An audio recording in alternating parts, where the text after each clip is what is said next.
ذکر حق کے نور سے روشن ہے اس کی صبح و شام، اس کے ہر گوشے میں گونجے حق تعالیٰ کا کلام، یہ ادارہ مجلس تعلیم القرآن جس کا نام۔ السلام علیکم ورحمۃ اللہ وبرکاتہ۔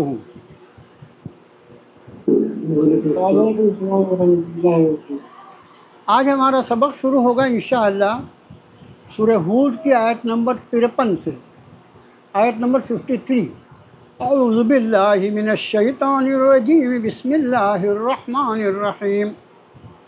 قالوا یا ہود ما جئتنا ببینۃ وما نحن بتارکی آلہتنا عن قولک وما نحن لک بمؤمنین۔ انہوں نے کہا، اے ہود، ما جئتنا ببینہ، نہیں لائے تم ہمارے پاس کوئی کھلی دلیل۔ ما جئت، اور جا جو ہے آپ کو معلوم ہے، جا جو لفظ ہے اس کا معنی آنا ہوتا ہے، لیکن جب اس کے بعد با آتا ہے تو اس کا مطلب لانا ہوتا ہے۔ اس کے پہلے کئی بار بتا چکے ہیں۔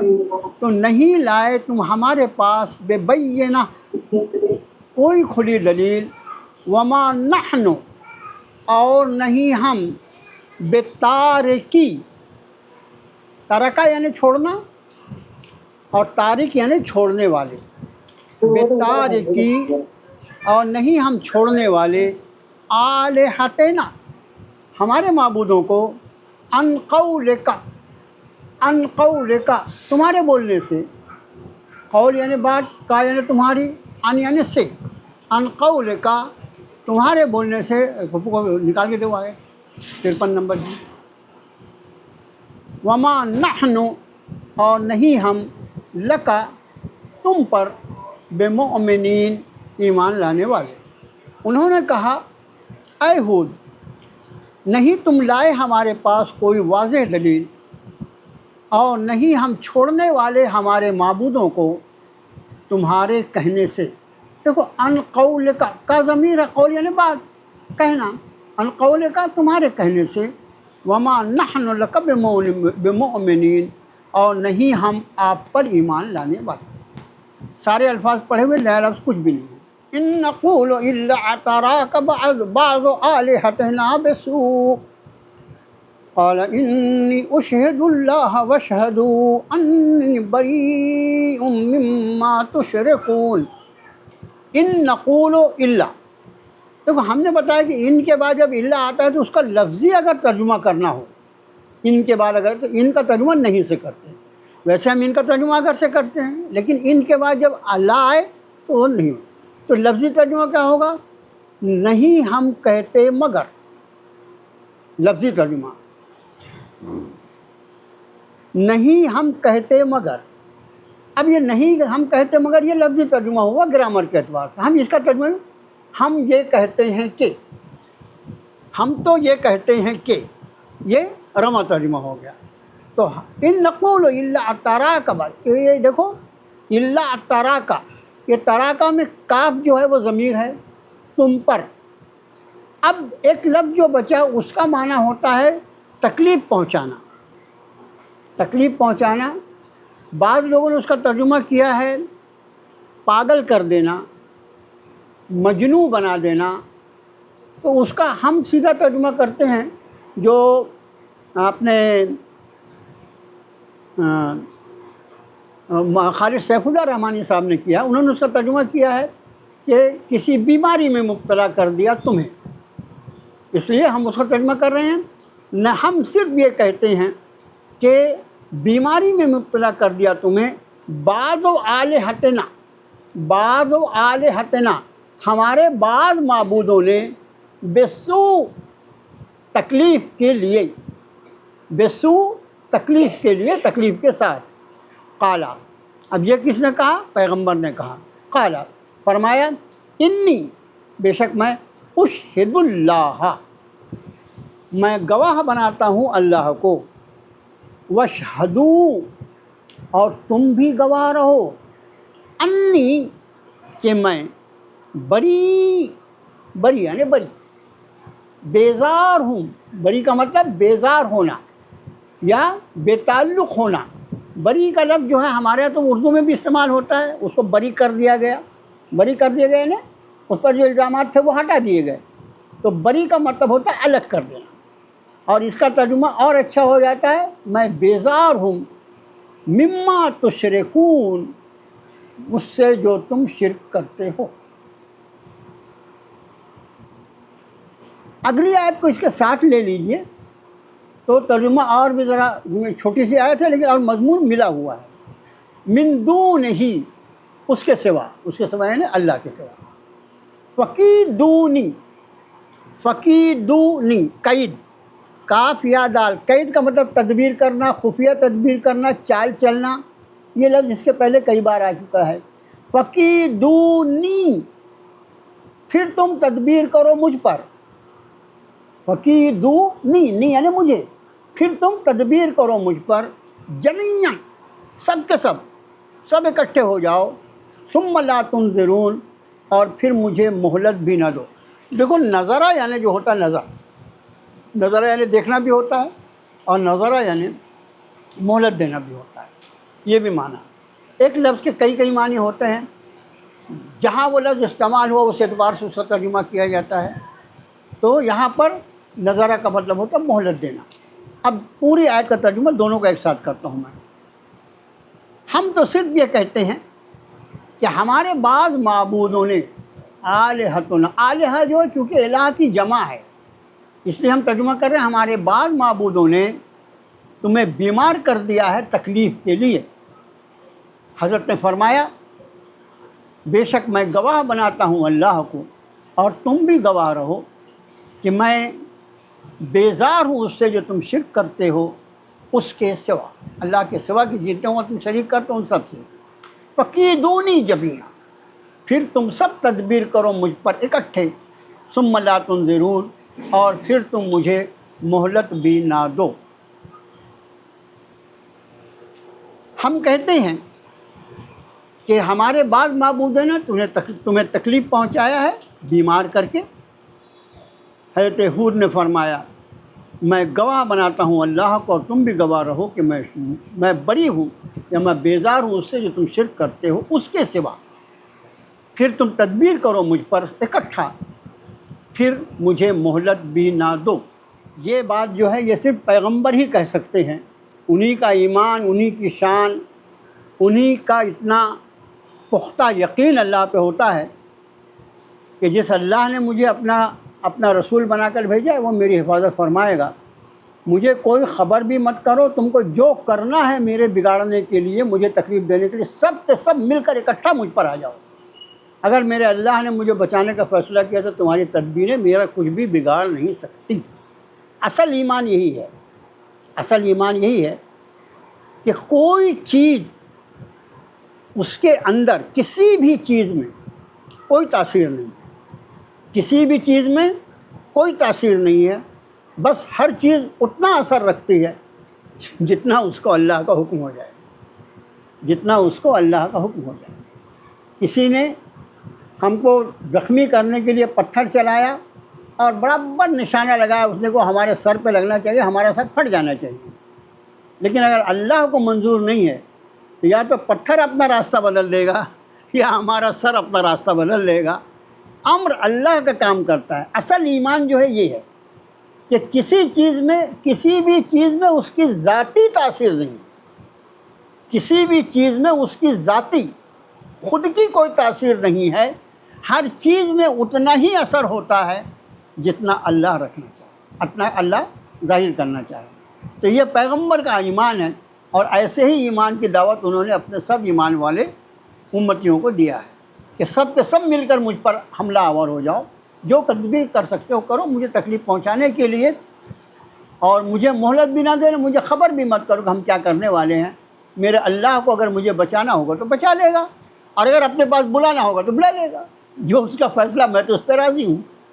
چلیے، انی توکلت علی اللہ ربی و ربکم ما من دابۃ الا هو آخذ بناصیتها ان ربی علی صراط مستقیم، انی توکل، بے شک میں نے بھروسہ کیا اللہ، اللہ پر، ربی جو میرا رب ہے، و ربکم اور تمہارا بھی رب ہے، میرا رب ہے یہ تو سمجھ میں، تمہارا بھی رب وہی ہے، میں دعوت وہی دے رہا ہوں کہ تم اللہ کو اپنا رب مان لو، اپنا معبود مان لو، اپنا پالن ہار مان لو، وہی تو میں دعوت دے رہا ہوں، تم نہیں مانتے، اس کے بعد بھی رب وہی ہے۔ یہ کیا ہے؟ حقیقت، حقیقت تم نہیں مانتے اس کے بعد بھی رب، تم مخلوق ہو نا، تم اپنے آپ کو پیدا نہیں ہوئے، پیدا کرنے والا وہی ہے، تم اس کو اپنا خالق مانو یا نہ مانو۔ یہاں پر فرمایا کہ میں نے بھروسہ کیا اللہ پر جو میرا رب ہے اور تمہارا بھی رب ہے۔ ما من دابۃ، نہیں ہے کوئی جاندار، الا مگر ہوا، اس نے، یعنی یہ ہوا کی ضمیر اللہ کی طرف، مگر اس نے، آخذ، اخذا کا مطلب ہوتا ہے پکڑنا، اخذا یعنی لینا، کتنے مرتبہ آئے یہ لفظ ہمارے پاس، اخذا جو ہے اس کا مطلب لینا یا پکڑنا، آخذ پکڑ رکھا ہے، بناصیتہا، بناصیتہا، دیکھو یہ ناصی بولتے ہیں، یہ جو پیشانی ہے نا، پیشانی پہ جو بال ہوتا ہے، سب کو ہوتا ہے، مردوں کو بھی عورتوں کو بھی، اچھا بال تو پورے سر پر ہے، لیکن پیشانی کا بال ایسا ہوتا ہے کہ کسی کا پیشانی کا بال پکڑ لیے نا تو وہ اپنا سر بھی نہیں ہلا سکتا، پوری طرح وہ پکڑنے والے کے قابو میں آ جاتا ہے۔ پیشانی کے بال کی یہ خاصیت ہے، جیسے کسی کا پیچھے کا بال پکڑے تو وہ اپنی منڈی ہلاتے رہے گا، پیچھے کا بال اگر پکڑ لیے کسی کا تو وہ اپنی منڈی ہلائے گا، سر ہلائے گا، لیکن کسی کی پیشانی کا بال پکڑ لیا اگر تو وہ اتنا آدمی مجبور ہو جاتا ہے کہ بالکل جیسا وہ چاہے پکڑنے والا ویسے اپنا سر رکھتا ہے، ہلا بھی نہیں سکتا۔ تو یہاں فرمایا یہ اللہ کی صفت ہے، ما من دابۃ، نہیں ہے کوئی جاندار، الا ہوا، مگر اس نے، آخذ بناصیتہا، اس نے پکڑ رکھا ہے اسے اس کی پیشانی کے بال سے۔ ان ربی، بے شک میرا رب، علی صراط مستقیم، سیدھے راستے پر ہے۔ یہ علی صراط مستقیم کو میں نے لفظی ترجمہ کیا، ابھی بعد میں جب ہم اس کی تشریح کریں گے تو اس کا ترجمہ ہم تھوڑا سا بدل دیں گے، ابھی لفظی ترجمہ ہم کر رہے ہیں۔ لفظی ترجمہ یہ ہے کہ بے شک میں نے بھروسہ کیا اللہ پر جو میرا بھی رب ہے اور تمہارا بھی رب ہے، نہیں ہے کوئی جاندار مگر اس نے پکڑ رکھا ہے اسے پیشانی کے بال سے، اور بے شک میرا رب سیدھے راستے پر ہے۔ میرا رب سیدھے راستے پر ہے، یہ جملہ جو ہے دیکھو ہم اور آپ ایک دوسرے کے لیے استعمال کرتے ہیں، کوئی آدمی سیدھے راستے پہ چلے، اچھا کام کرے بولے بھئی یہ سیدھے راستے پر ہے، اور اگر کوئی خراب کام کرے تو بولے یہ سیدھے راستے پہ نہیں ہے، غلط راستے پر، غلط راستے پر آ گیا ہے، یہ ہم یہ استعمال کرتے ہیں۔ تو اللہ سے سیدھے راستے پر ہے سے کیا مراد ہے؟ اس کا معنی یہ ہے کہ اللہ تک پہنچنے کا راستہ سیدھا ہے، اللہ تک پہنچنے کا مطلب اللہ تک اگر کوئی پہنچنا چاہے تو اس کو صراط مستقیم پر ہی چلنا پڑے گا، اس لیے ہم اس کا ترجمہ کیا کریں گے؟ بے شک میرے رب تک پہنچنے کا راستہ سیدھا۔ یہ ہم اس طرح ترجمہ، لفظی ترجمہ بے شک میرا رب سیدھے راستے پر ہے وہ تو لفظی ترجمہ ہوا، لیکن بے شک میرے رب تک پہنچنے کا راستہ سیدھا سیدھا ہے، یعنی اس میں کوئی پیچ ہے ہی نہیں، کوئی دقت ہے ہی نہیں۔ میرے اللہ نے اپنے تک پہنچنے کا جو راستہ ہم کو بتایا ہے اور جس کی ہم کو تلقین کی اہدنا صراط المستقیم کی، وہ وہاں بالکل سیدھا، اس میں کوئی پیچ نہیں ہے، کوئی ٹیڑھا پن نہیں ہے، کوئی تکلیف نہیں ہے، کوئی پریشانی نہیں ہے۔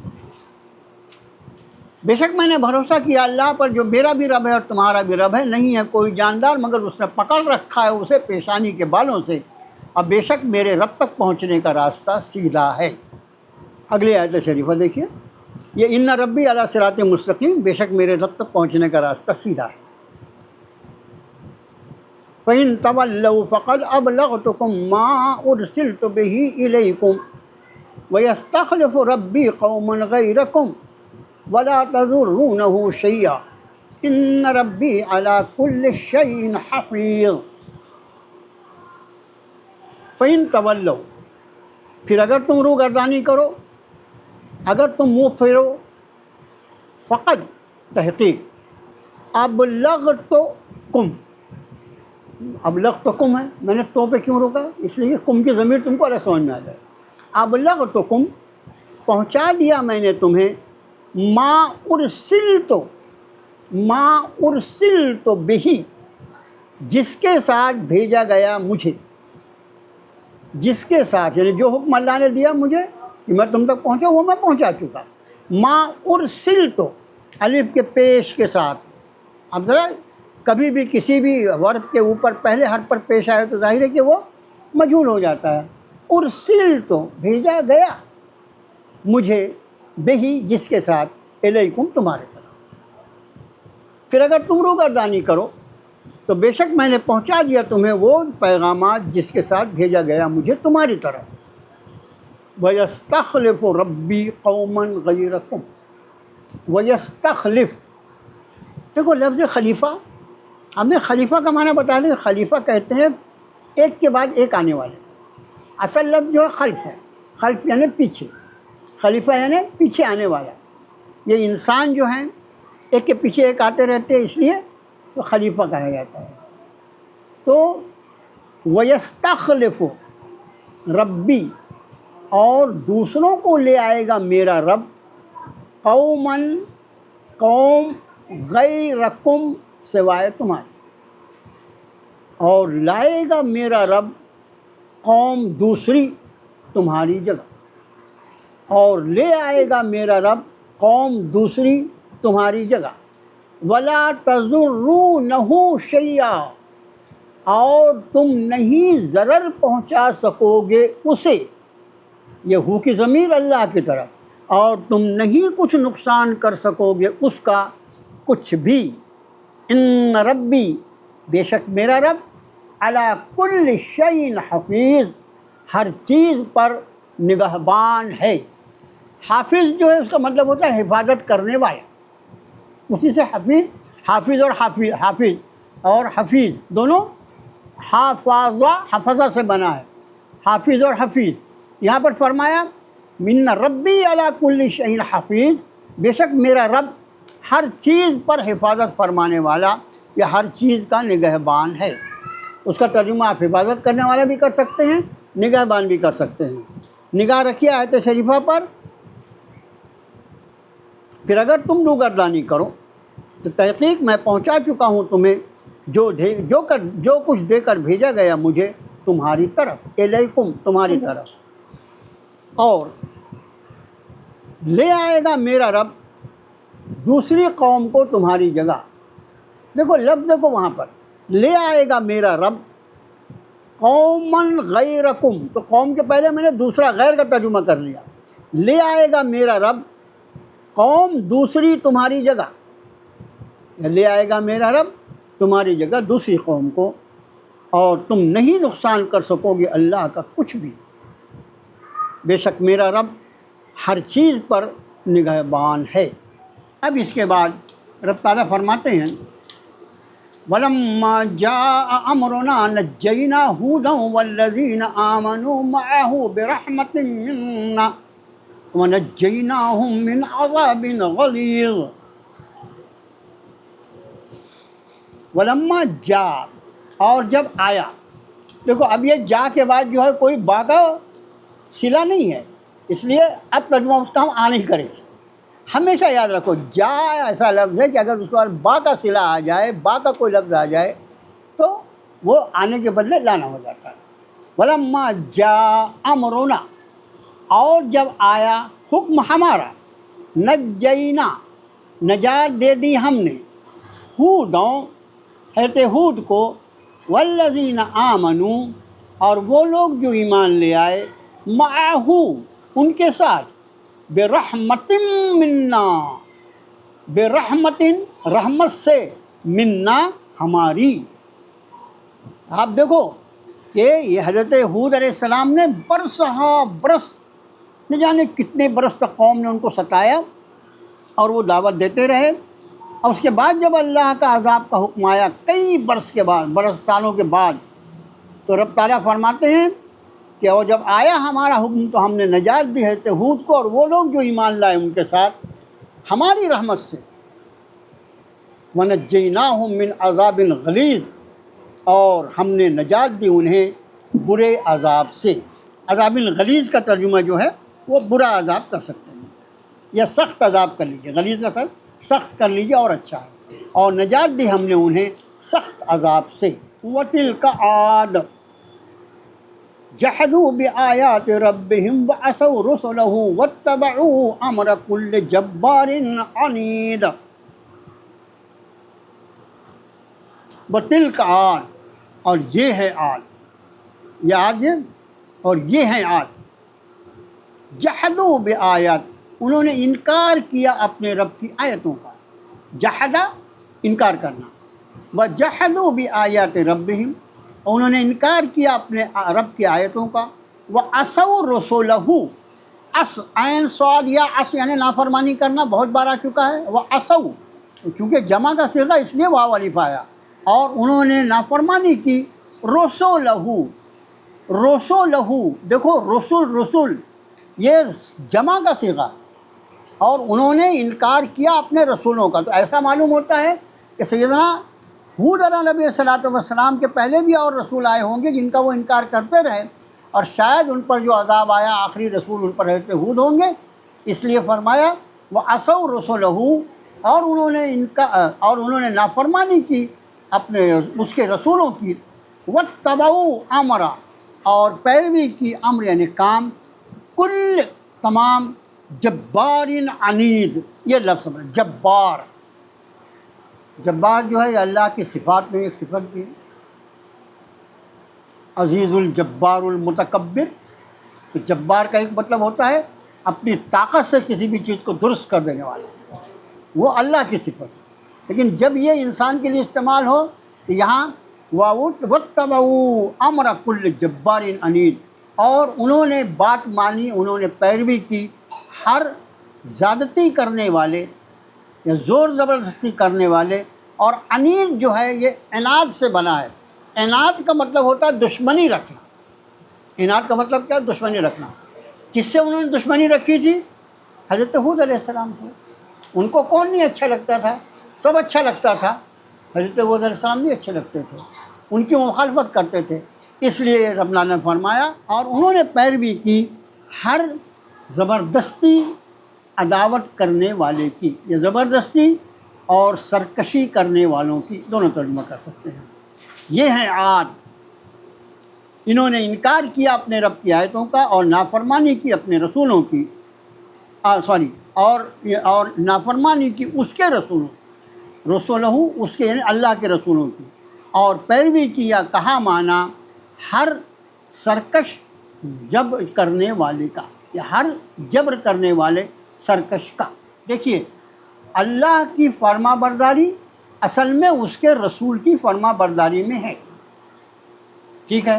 تو اللہ اپنے رسولوں کو بھیجتے ہی اس لیے ہیں کہ ان کی فرما برداری کی جائے، پیروی کی جائے، تو خود بخود اللہ کی اتباع، اللہ کا کہا ماننا ہو جائے گا۔ انہوں نے ایسا نہیں کیا، انہوں نے اللہ کی آیتوں کا انکار کیا، اس کے رسولوں کا بھی انکار کیا، اور جتنے زیادتی کرنے والے یعنی ظالم لوگ تھے جو منکرین حق تھے انہی کے طریقے پہ چلتے رہے۔ اور یہ آیت نمبر تھی 59، 60 آیت کی نمبر کی آیت جو پوری نہیں ہو سکے گی، اس لیے آج ہم سبق یہاں روکتے ہیں۔ آیت نمبر 60 انشاءاللہ اگلی نشست میں لیں گے، اس کی اور اس کے آگے کی تیاری کر کے آئیے اگلی نشست میں، کل جمعہ، اور اس کے بعد اگلی کلاس انشاءاللہ پیر کو۔ جمعے کے احکام آپ کو معلوم ہے، ان کی پیروی کی، ان کے اوپر عمل کیا جائے۔ امت جو ہے جن حالات سے گزر رہی ہے، پوری امت کو اپنی خاص دعاؤں میں یاد رکھیں۔ السلام علیکم ورحمۃ اللہ وبرکاتہ۔